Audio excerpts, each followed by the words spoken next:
Guys, well played. Trent, you have been a great Liverpool player. Was that one of your best moments in the red shirt? For sure. I think I've had some good moments in the stadium, to be honest. Scored a few goals, yeah.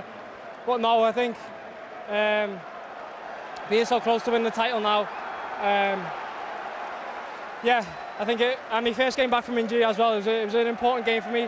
I was excited to be back. I put in a lot of hard work over the last few weeks to get back fit. And I'm eager to play. And I was happy to contribute with the goal. It was a big one.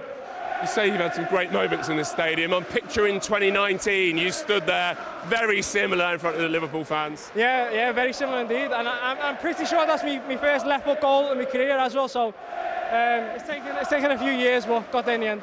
They texted me that. The stats department, but I couldn't believe that, but you obviously knew straight away. Yeah, that's probably the one type of goal I've been missing, but no, I saved it for the right time. Being so close to win the league now, I think it's one win away now, very close, and to do it, especially with fans here as well, is a very, very special moment. Alexis, you just stood there with a big grin on your face, which I guess tells us a lot.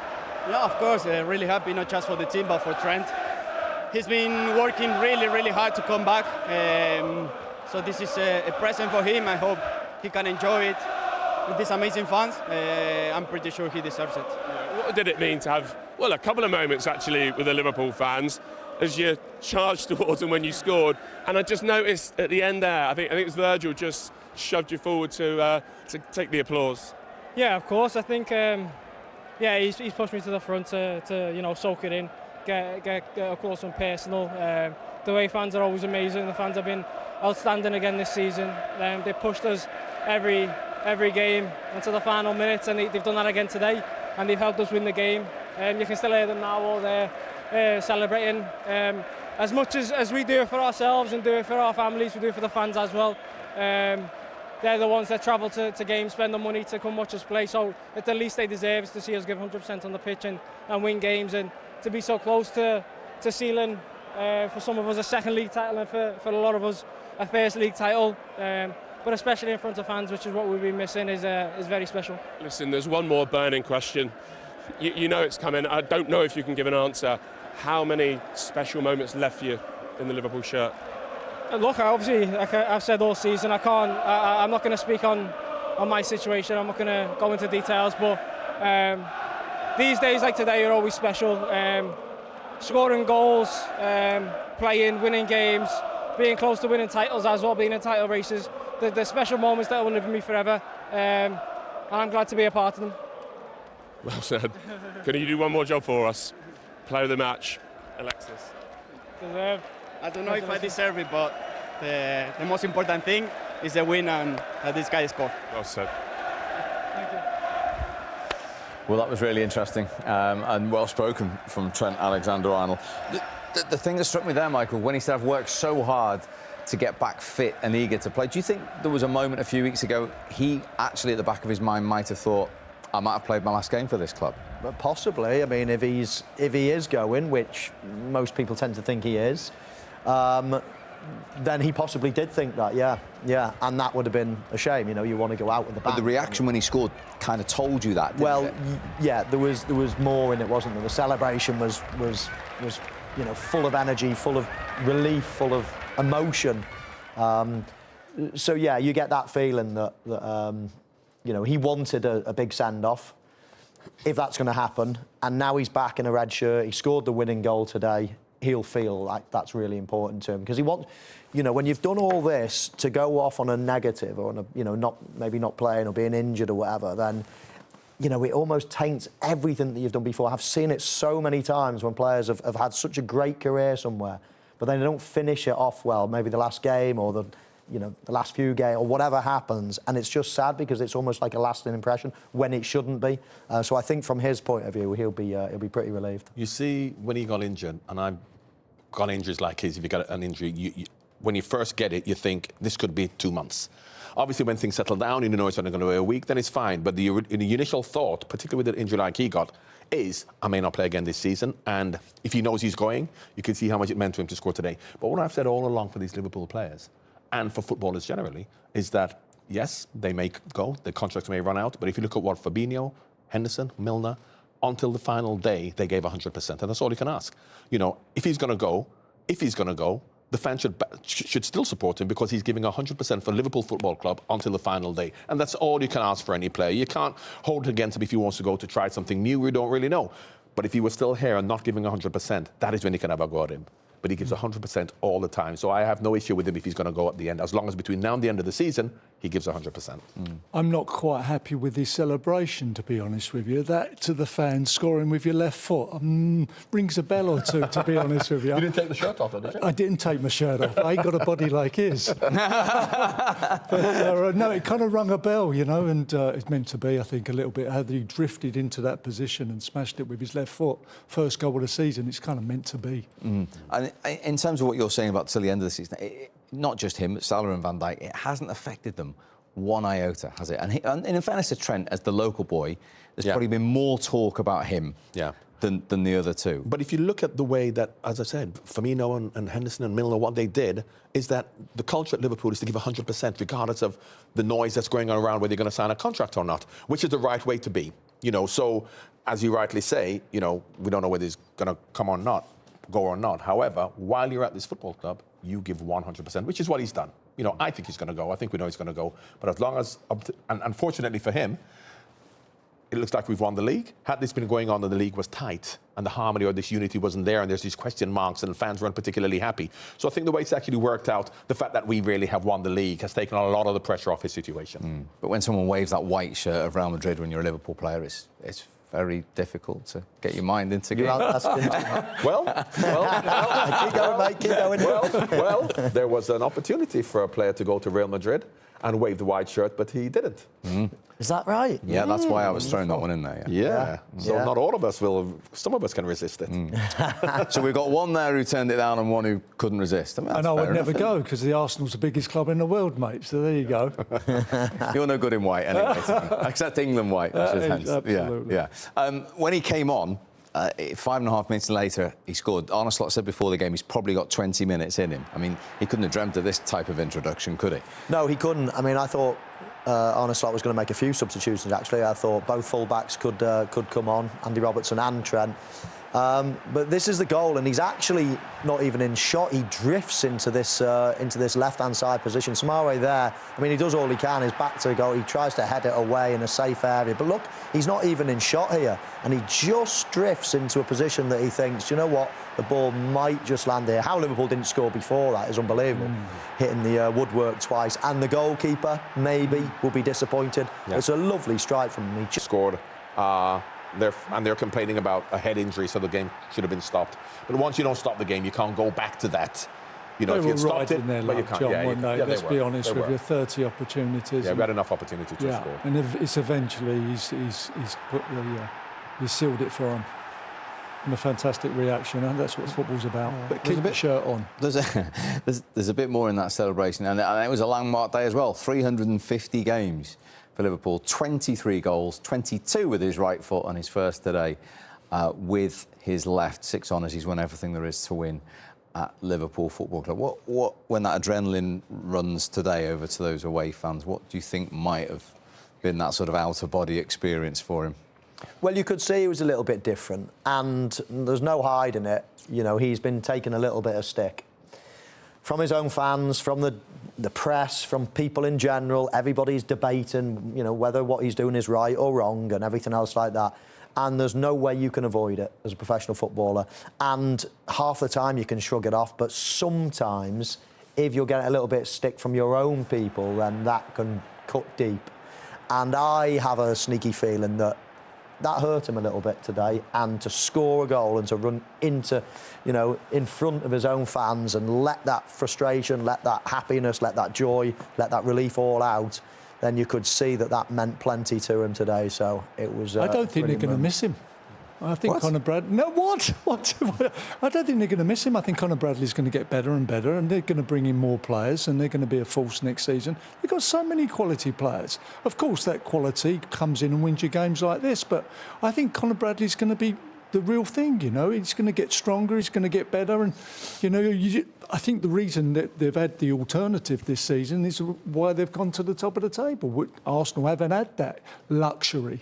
You know, we've had kind of injuries and stuff that's caused us a problem, and then you've got people like Trent that comes in and gets goals like that. That's where you win titles. I agree with Tom to a certain extent in terms of Liverpool will play in a different way. So what happens is he's very creative. Conor Bradley probably defends better, so therefore we're not going to have Conor Bradley trying to play like Trent, but maybe we will defend better and he'll be in an orthodox right back position. I think that will actually help Mo, because sometimes when Trent goes wandering into midfield, Mo is isolated 2 against 1, whereas Conor Bradley playing with Mo. So I don't think that Conor Bradley will replace him in the same way, but I think we'll have creativity from others. So yeah. When Tony says they won't miss him, obviously in terms of winning games and stuff like that. But there's not many people who can pass the ball like Trent Alexander-Arnold in that position, is there? Well, no, but I think, of course, there are people who can do other things. So therefore, we will miss that creativity, but we're still going to score goals and create chances in different ways. So we may miss him on the ball, but you can't say that your right back is if you're right back's going to be your most creative player. No, but if you asked Richard Hughes now, would you like to sign Trent Alexander-Arnold next season? Of course Liverpool are going to miss him, but I think Tony's right in a way. If you cannot replace Virgil van Dijk. He's just so good, there's nobody out there. You can't replace Mo Salah. He's the best in the world at what he does in his position. Yeah, those two are the necessary ones. They couldn't be replaced. You can make an argument, as Tony's trying to make, that do you know what? You can replace Trent. Might be with a different type, but you can replace him. And there's one that's young, that's bursting with energy, that's at the club already, that needs to be given more time. And he's going to be different to Trent. I don't expect him to do what Trent does, but he will do other things. And if you ask a few Liverpool fans, maybe, I don't know, a few months ago, Conor Bradley was coming into the team. He was absolutely brilliant. And lots of people were saying, even when Trent gets back fit, he should be starting. He's playing that well. Yeah. So that just goes to show you would never say that. If Virgil van Dijk's fit, he plays. Yeah. Mo Salah's fit, he plays. But a lot of people were thinking, hey, give him, you know, let Conor Bradley play if he's playing that way. So it's going to be a miss. There's no right back in the world that can do what Trent can do, but I think it's the lesser of the evils. If the two are going to stay, I think Liverpool fans would want Mo and Van Dijk ahead of Trent. There was that iconic night with the tackle on Mbappe, wasn't there, for Conor Bradley? Yeah. Against Real Madrid. Of course, you know, that's when that type of talk was happening. As we said, we're not expecting Conor to do what Trent does, but of course, there are times when Trent gets caught out defensively, and whereas Conor won't as much. So football is also about defending, as Tony will tell you. I think that we've gone so far the other way to looking to be creative at the back, where our centre-backs have to be able to play, our full-backs have to be able to play. And when they don't defend, which is why teams like Ipswich and Southampton, they want to play out from the back, they're good on the ball, but they can't defend. And Conor Bradley's a bit of a throwback to being a good defender. He's good coming forward as well, creating chances, not like Trent, but I think the balance that he has is OK for Liverpool. I'm glad you agree with me, guys. Sort of. Sort of. But I do defend. I think Liverpool's not won the league for the last couple of years. Wait till I text Lee Dixon and say it was just the right back. Then your phone will start buzzing. I think he's struggled defensively in the last couple of years, Trent, and Liverpool have. They've conceded goals down that left channel, you know, the right back channel that he defends against, and there's been question marks around his defending. And this season he's set to step in more, and he's been more creative. And the managers, when he's played him, he's allowed him to go into that midfield role and start to spray balls, because he's a talent. He's a fantastic. But with Jurgen, because obviously the way Jurgen played with his 3 midfield players who were like Henderson, Milner, Wijnaldum, Fabinho, they're not going to be creative. So we needed that from Trent. The way Arne plays, he wants creativity in midfield. So if you get the creativity of the 3 midfield players, you don't need a right back to do that. So therefore, I think that with Arne there, if Jurgen was here, I think it was much more important to keep Trent. When he had players like Endo and people like that who are just going to be hard-working midfield players. But I think with Arne he's looking to get more creativity in midfield and more stability in the right-back position. That's a really good point, isn't it? Look at Gravenberch. Yeah, absolutely. And I think as well, under Arne he's not been playing in that, you know, that inverted, under Klopp, he was always in the central midfield. Now he plays more like a right back. So, yeah, having an orthodox right back in Conor Bradley to replace him, if that's going to happen. Listen, we go back to it. It is, you'd prefer Trent in your squad. Absolutely. I mean, he's just come on and won the game. He's got some things that are different to everyone else. But it's not the end of it. It would have been a disaster if Virgil and Mo hadn't signed. But I think give Conor Bradley his due now, because he's been bursting to get into that red shirt and probably deserves a bigger chance now. OK, and of course he's already captained his country, Northern Ireland. Now, on the subject of fullbacks, we can go back to the King Power now, because Kostas Tsimikas has joined Manish and Emile. Well, as you can see, we've been joined by Kostas Tsimikas. Kostas, well done today. 3 points away from the title. You're almost there. Of course, we're almost there. I think we showed from the first minute to the last, we want it the most. I think, as you say, one big final in our road. You know, we want to win the league, so we just show exactly today, and we'll show this exactly in the next game. In the end, you had 28 shots on goal. Was it all about patience this afternoon? Yeah, of course, it's patient. You know, like you build, you just put the seeds, you know, inside the ground, and you just wait. So that's what we did. We just build, and at the end, we are very happy we scored the goal and we won the game. Trent off the bench and coming good with a big goal. Yeah, what a player, you know, like I don't want to speak, you know, how good player he is, and especially more as a human being is exceptional lad. I love him so much. I think he deserved it because all this time he was out. He worked very hard to be back, to be in this shape, and to score a winning goal. Did you notice anything different about his goal, though? No, I think he scored before, like, better goals. No, if you mean that. That was his first ever goal with his left foot. Wow, no. You've been teaching him. No, because I don't score, you know. Yeah.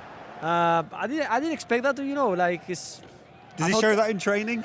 Yeah, his left is top level. It is. Like the right one. So yeah, I'm very happy for him. Yeah. Like the tempo seemed like you stepped the tempo up in the second half. Was that something that the manager spoke about in the dressing room at half time? Yeah, of course. I think we created a lot in the first half, but when we came inside, he said to us, if we want to win the game, we have to give something more, to put the tempo more high, and to create more chances, and the goal it will come for sure. Finally, Kostas, and while it wasn't meant to happen for Liverpool today, in many ways, do you prefer for it to happen in front of your own fans? You got Spurs next at Anfield. Yeah, of course. It's like I think that's even more, you know, give us extra boost. What we need for the next game. We want to celebrate with all the fans at Anfield. For sure, we'll be on fire. So yeah, I'm really excited to see and to celebrate all together. I bet you just can't wait to wrap it up now, right? Yeah, of course. You know, this every week now we play, because normally we play every Wednesday and Saturday or Sunday. You know, always when you play week, for example, Sunday and Sunday is very big for us. Yeah. So yeah, I can't wait. First of all, I want to recover fast, to train as hard as I can, and to be ready for the next game. Well played today. Great to see you. Thank you very much. Thank you. Thank you. Post-match Thank you. reaction from Kostas Tsimikas. Thank you very much. Jens, thank you. Congratulations to him and all the Liverpool players today. So, Tony Adams, to make this wonderful script for television, for Liverpool and their fans, we need Arsenal to win on Wednesday against Crystal Palace. Absolutely, not a problem. Without doubt, again, like I said today. You did say that today. I did say that today. And, you know, Crystal Palace got the FA Cup round the corner. Arsenal, hopefully Arteta plays his strongest team again and gets the job done. You know, I don't want to see no rotation at this point. You know, do the job, get out there, put your best team out there, get the job done, then take them off and give them a rest once they've got the goals. And I don't think it's out doubt, but then you've got Liverpool against Tottenham and everyone beats Spurs. Come on, let's be honest. I'll set you up for that one. But I suppose, I don't know, in the unlikely event Palace win on Wednesday, do the boys have to get together at the golf club again and watch the game just in case and have the champagne on ice? Or? I didn't think there was a doubt about today. I'm not as sure against Crystal Palace. Crystal Palace have got good players. They've got a good team. They create chances. They go forward. They're well organised. It's not going to be as easy. Yes, I think they will win. But today I was very confident in Arsenal winning. And if it means Arsenal losing, I would take that all day long. I mean, you know, you had Tsimikas saying that, yes, we want to in front of our fans. But if you ask anybody, they would much rather Arsenal have lost than they won the league today. It's great to then say, yes, we want it in front of our own fans. I suppose you run out. win when you have the opportunity. Yeah. So, come on, Crystal Palace. Depends how many you've won. If you've not won any, you just want to win one. You've only won one. But then the other side of the story is you celebrate at the golf club on Wednesday and you run out at Anfield on Sunday in front of your own supporters as Premier League champions. What a lovely problem. When you win it, where you win it, what day you win it, what day of the week. You can be relaxed when you run out.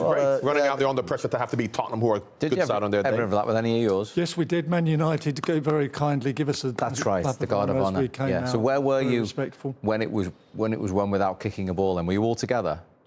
Oh, the Man United one, when we sent our reserves up to beat Man United again. I was sitting in my hotel room on my own, really, when the boys... We sent them reserves up there, Martin Guerin and stuff. Kill me, wouldn't Steady. We're with him on Wednesday. Don't upset him. Oh, no. I can't believe he's trying to upset Martin. We rest a few players, and we went up there, and Sylvain Wiltard did the business for us, and won the league. And I wasn't there to enjoy the day. Yeah. Well, Liverpool, as John says, won't worry. Now, listen, the other side of the story today. The inevitable, it was going to happen. It has now happened. Leicester lasted just one season, along with Southampton in the Premier League. They are relegated. Here's some reaction with Conor Coady. Well, Conor, we now know that something that's felt inevitable for a while has happened, but do you at least have the sense that, I don't know, you as players can look in the mirror after the performance you've given today? Listen, I think for the first part of your question, it's felt like listen, we've not been good enough all year. We haven't. We look at today, and I thought we played quite well today. I thought we moved the ball well. I thought we nullified Liverpool. Listen, Liverpool are a world-class side, but we look back on the season and it's not been anywhere near good enough from our point of view, from a club's point of view. But we've got to look at ourselves as players in the mirror, and we have to now. What's happened, and try and put this club in a better position come the summer. That's what we've got to try and do, because listen, we haven't been good enough. We've took a bit of stick, and we'll keep on taking stick because it's deserved so. Because, like I said, from minute one this season, we haven't been at a level to fully compete in the Premier League, and you need to be, because it'll eat you up and spit you out. So, not good enough, and listen, it's something we've got to look at because we're absolutely devastated. Yeah. So why have you not been good enough, do you think? I know it's hard straight after. Why have you not been at the level? I don't know. Listen, I can sit here and probably speak to you about it all day because I'm annoyed as anyone. I'll be honest. It's something that I've got all kinds of questions about. I'm a person and we're a team, and we have to be a team who look in the mirror. We have to be a team who look at ourselves and go, have we done enough this year in the Premier League? The answer is no. It's as simple as that. I think everyone as part of the club will say the same thing, and I think us as a club haven't done enough. It's simple as that. So we've got to now, what we've got left, 5 games I think it is, or whatever it is, we've got to try and put this club in the as best position it can, because that's the most important thing at the end of the day. Lads can't be looking at themselves, and you put this club in the best position as you can to have a good summer, to give yourself a chance to get back out of the league next year. So how do you do that? How do you use these last few games to put the club in a slightly better position for what follows? How do you do that? Performances, wins. We've got to win at some point. We have to win a game of football. It's as simple as that. We have not won enough game of football. That's why we're in the situation we're in. And like I said, it's putting the club first. It's putting the people at this football club first, because us as a team haven't been good enough. There are a whole host of factors why we haven't been good enough, but we haven't. So we've got to look at ourselves. So how we can do that is by playing well. I hate the thought as well of you get relegated and you start playing with freedom. That should never be the case. You play with freedom all season. But that's what we've got to do now. It's as simple as that. We've got to get a win. And like I said, it's 5 games to try and put this club in a position that it can go again in the summer. Very honest assessment from man we know well, Conor Coady. Let's go back to the King Power. More from Emile with Manish. Yeah, thanks, Steve. It was mentioned in the studio just a short while ago, Leicester City's 13th relegation from the top flight has been confirmed in the last hour. Will it go down as one of their most limp for you, Emile? Yeah, I think so. When you look at the football that's been played, and especially when you've come up from the Championship and been so explosive, so fun to watch, and then watching what they actually perform, how they performed this season, and Conor Coady's been very honest in that interview there, saying that just hasn't been good enough. The players haven't performed well enough, and that showed. Where has it gone wrong primarily for you? I think recruitment is a huge thing. But you can only recruit if you're in a position to, especially as the business of football, in a position to actually spend the money. And the King Power brand has actually taken a little bit of hit with COVID, etc. And I think that's just been a knock-on effect for everything. So to come up from the Championship and not spend the money that needs to be, well, it's shown, because the 3 teams that have gone up, was it been the last 3 seasons, have gone back down because they haven't been able to spend that money. They haven't really recruited in the right manner. We saw a bit of fight against Brighton last weekend, and you have to say they hung on at times today against the champions elect. Has Ruud given himself something finally to build upon with 5 to play, or is it just too little too late? I think it's too little too late, really. You know, when you look at it, I know they're saying I think Conor Coady was talking about playing with a bit of freedom. You should be playing with that all the time. You should be going out expressing yourself. I know there's going to be pressure when coming on the pitch, and the fans are going to be against you. But they have a right to do that. You've got to get them off their seat. You've got to get them cheering you. You've got to get them backing you. And they haven't done that this season. And it feels like there's no real reason for this football club to dispense with Ruud van Nistelrooy until the end of the season. Now it's kind of been decided. But is he, for you, the right man to take them into the Championship and manage them on, you know, to try and get another promotion back to the Premier League? Well, the thing is, you're still going to get another manager in with the same players who've got to try and galvanise them and pick them up and play in a certain style. As you saw today, it looked better today. I felt that Liverpool huffed and puffed a little bit, and they couldn't really break them down. And it took an excellent moment from Trent to get the goal. Yeah. But I thought Leicester actually still in the game.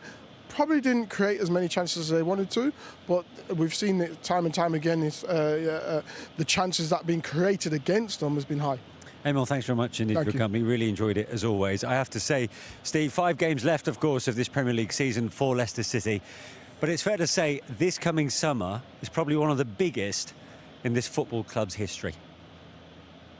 Yep, I will go along with that, Manish. Thank you very much indeed, gents, today. People will look back about change of managers. Didn't work for Southampton, of course, who've already gone.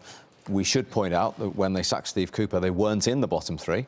They weren't in the relegation zone. They were a point above it. In hindsight, do you think they might have done anything different, or do you think they might have gone for a more experienced manager at Premier League level than Ruud van Nistelrooy? It's so hard, isn't it? I mean, Steve Cooper was doing fine, but I think it was always hanging over his head, the Nottingham Forest link. So that was never helping him. And maybe they had ideas above what they were capable of. I mean, being out of the drop zone would have been incredible. If you had offered them, you know, 16th place, 17th place before the season, they would have absolutely snapped your hand off. So it wasn't all bad, let's say. You take a risk with whatever manager you go for. I mean, listen, Claudio Ranieri took over and the Leicester fans were absolutely furious. They weren't happy with that and they went and won the league. You know, you can never tell. You can never tell. Ruud van Nistelrooy could go on to be a really good manager.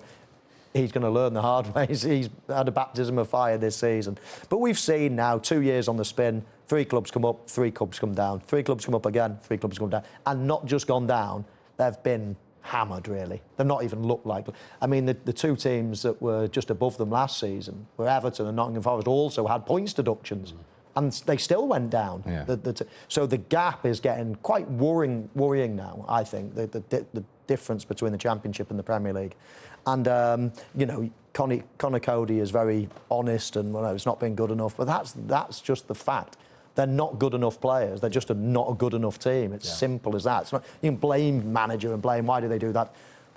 They're not in the same class as these regular Premier League teams. They couldn't have done any better. The thing about it, really, say, where did it go wrong? You know, why weren't you good enough? Because when you look at the start of the season, you look at the teams before they've played a game, you say, where should we finish? You look at the salaries, you look at the money you've spent, you look at the size of the squad, you look at the team, and that is where they should be. Now, with a bit of luck and a bit of togetherness, they may finish 4th or 5th from bottom and stay up. And then maybe if they can do that for a couple of years, like Brentford, you can then push on.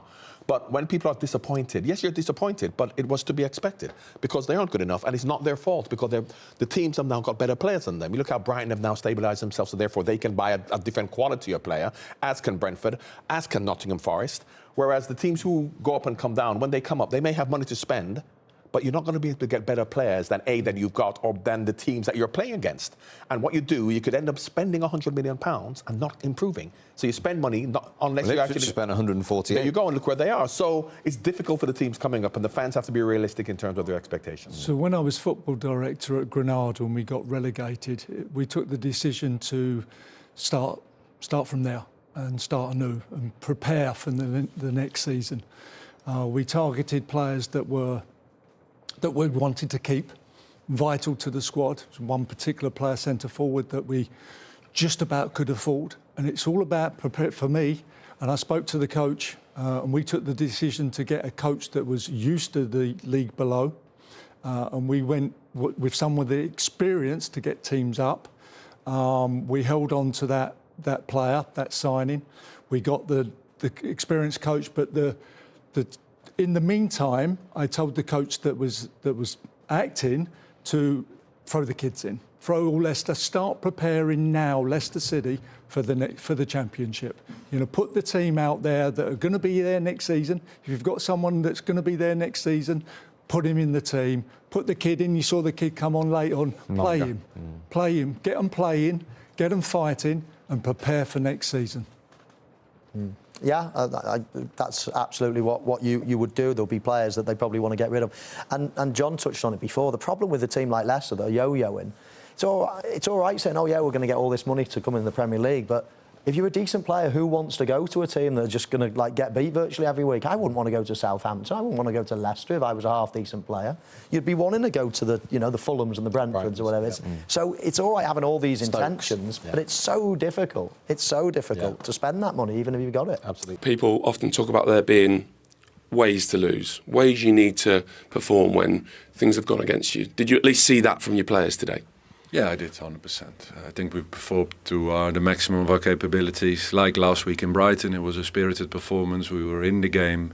Of course, Liverpool was the dominant side and creating more chances, but we had our shot on the post, the two Facundo shots, the disallowed goal where I've seen him given as well. It was fairly light. Of course, then the goal they score with the head injury of Luke Thomas. So. Yeah, then the game goes away from you. But the spirit and the performance of this team, it reflected also in the stands with the support of the crowd. It's been different here. I have to say, I'm proud of this team. Why do you think in the last couple of weeks we've seen an upturn from your team? A couple of decent performances. Yeah, I think it's the spirit of this team. I think you see among the promoted sides that it's such a mountain to climb to stay in the Premier League. 5 games before the end, 2 teams are definitely relegated and 1 is 15 points behind with 5 games to play. It says something on the difficulty when you get up to compete, especially in this moment where we, of course, were that far behind that you never give up, but you see it coming. You see it coming, and that then pulling off these performances with the will to prove themselves still right through the end of the season, to finish it on the best way possible and taking it into next season. And that's where we shifted the targets, the goals that we want to achieve, and that's what the players are showing. Yeah, you touched on a few things there and how tricky it is for promoted teams, but in your view, and I know you only came in November, why have Leicester City been relegated? And is there any more you feel like the players could have done, the club could have done, you yourself could have done? Of course. First, starting with myself. I came in December. And you have to look at yourself first and then evaluate with the leadership and management of the club to see, okay, what happened, how did things go, and see where you can find each other moving forward. How big a challenge was that for you, Ruud, coming in mid-season to a team that's already in trouble? Yeah, we knew it was always going to be a big challenge.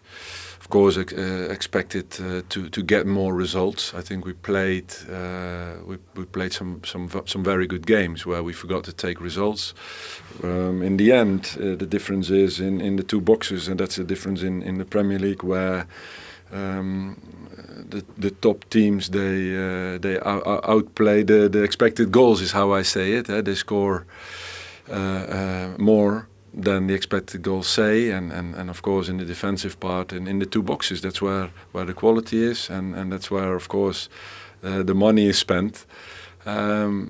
And in the winter window there wasn't anything possible to strengthen. That I think that the team really needed. It really needed, but we had to adjust the expectations on that during the window. In the end, I expected more. I expected more since I came in December to get more results on the scoreboard. But it sounds like ultimately what you're saying, I mean, we can look through different games, different decisions you made or whoever made. Have Leicester been relegated because they weren't good enough, the quality wasn't there? not enough to stay in this league, compete with the 17 teams that are there for a long time in the league, and the gap appears to be too big for promoted sides. But in that sense, is the conclusion, yes, we weren't able to compete enough to stay in. In the last few weeks, with maybe a change of setup, some of the young players you've brought into the team and the squad, you've started to sound like, or almost look like you're presenting a vision for the future, like you want to be part of it. Is that fair? Is that a fair assessment of what you've tried to do and what you want moving forward? It is a fair assessment, because it's where we shifted the motivation and the targets and the spirit to reach these goals. To look, we have to use this time to get better and to be in a better place, ending this season and starting the new season, because the club will continue, and it's my job now to put the club in the best place possible. Yeah. And in my vision, this is the way forward. Yeah. And when do you find out if the owners share your vision, whether they want you to be manager again next season and hopefully lead Leicester back? I hope soon, because the new season starts in very soon, and preparation need to start to move forward. So you want to keep the job and you want to have conversations as soon as possible? Of course, and then you have to find each other. As I said, in the window went in a certain way. We have to take that into the evaluations as well, moving forward. If we are willing to do so, both sides, and we have to find each other there. And of course, the sooner the better. Well, Arne, like for so much of this season, you had to fight, you had to scrap, and again, like for so much of the season, you found a way. Yeah. And again, we created a lot of chances. Maybe this time even more than normally. And normally we're a bit better if we create chances that we score goals. But today it took us a long time, and of course, a great moment for Trent.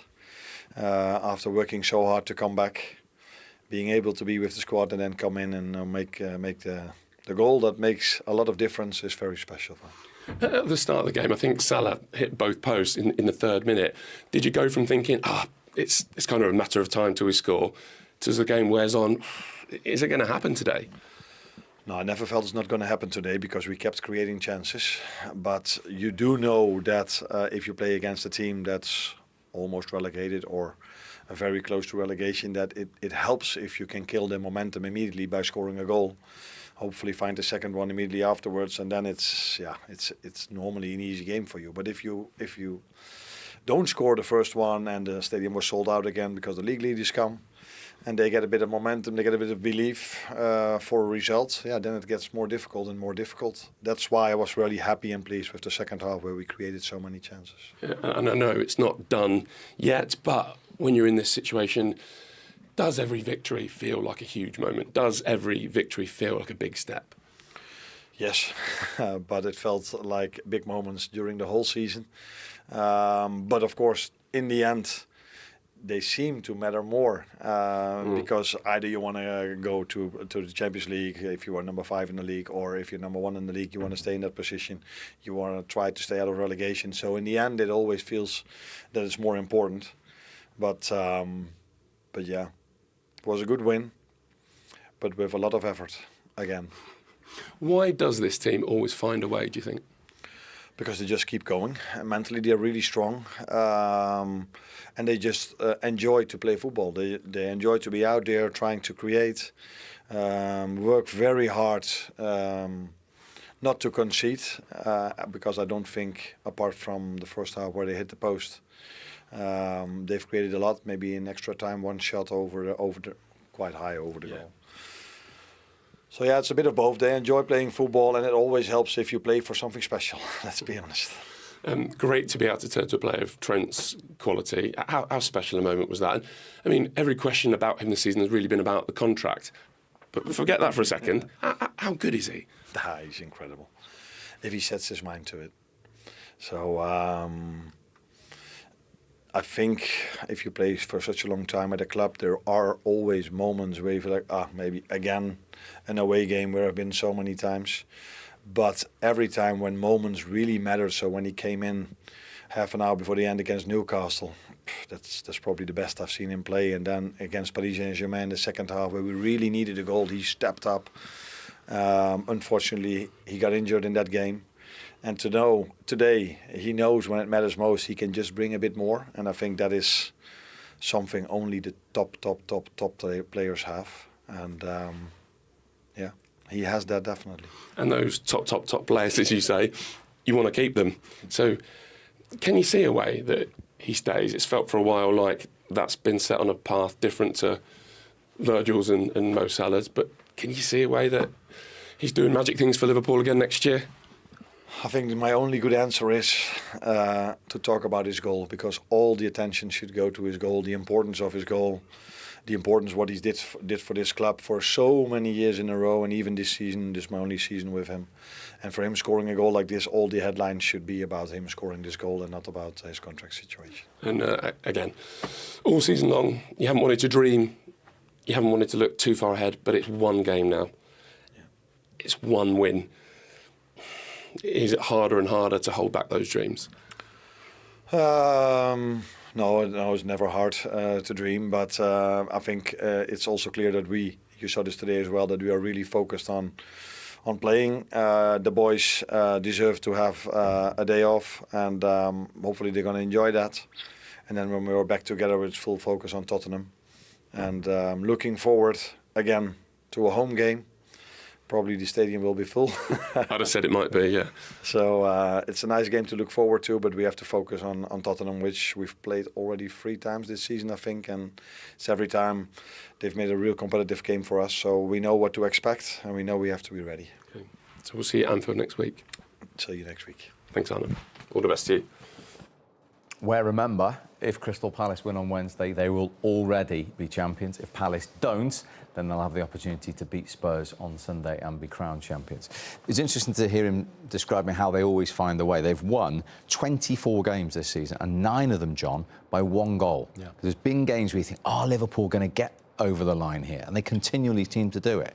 The character of the players. That's what Jurgen Klopp prioritised when he came. The character of the players. Yes, they're good players, but I remember when Salah came, Firmino came, all of these players. I don't remember Real Madrid, Barcelona, all these teams wanting them. But he looked at the character of those players, and when you have players of character like that, when things may not be going well, you can still get a result. So they haven't played sparkling football for the whole season, but they get the job done, and that's really down to them. They haven't got better players than Manchester United, but their character is so important that when things, not that it was going wrong, but when all of a sudden, maybe you think, are we going to score? Are we going to continue? And they find a way because of the character of the players. How much can that togetherness and spirit count to win a title, Tony? Everything's clicked for them. Every player's has performed to their maximum, and you've got a great squad there, and they've all, like I say, they've all clicked. I love Gravenberch. I don't think we've spoke about him enough, to be honest with you. He's a bit like Declan Rice has been for the Arsenal for us. That player, he's so vital. We had every squad that I've ever won a title with, I've had a player in there that's motivated the team, been there week in, week out defensively. Patrick Vieira, I go Manu Petit, invisible screen of Silvinho, whatever his name was, Silva. It's so important to have that player in there, and he's just been brought into this team, and he's played there for years. Absolutely. And he's flourished he wouldn't have played that position under Jurgen. No. Because Jurgen wants the Hendersons, the Milners, the Fabinhos, whereas he likes technical players. So therefore you've seen Curtis Jones in that position as well, who will also play in that position. So the biggest testament I can give to Arne Slot is that he's changed the way they've played in possession, in being much more controlled and much more technical. However, out of possession, they still work very hard.